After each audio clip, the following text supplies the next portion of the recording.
From a historical perspective, if you think of Romans used to consume on average 25 grams of salt, and even in the 1800s, salt consumption was upwards of 50 grams in many European countries.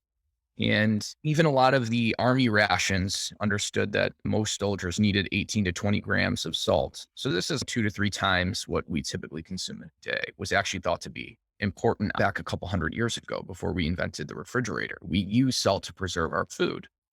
Now, what's basically happened in the last 70 years is that we just simply now demonize salt. We've been told it's toxic poison instead of this essential mineral. And what's interesting, what you said, we all think about caffeine, coffee.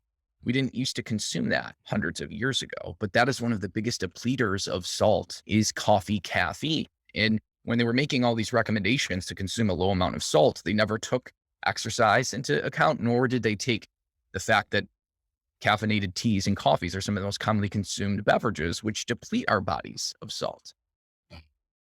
So it does the opposite. It actually, what would you call it? Like leaches sodium from our bodies? And what, briefly, why is that? So if someone's, nah, that's just a bunch of chemistry, but it's honestly one cup of coffee, it removes how much water would you say? Something people can relate to.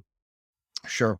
So on average, I'll just go over some of the salt studies that looked at caffeine, but essentially 2 cups of coffee will cause you to lose 600 milligrams of sodium extra compared to placebo or just drinking water. And if you consume 4 cups, you lose a half a teaspoon of salt or 1200 milligrams of sodium.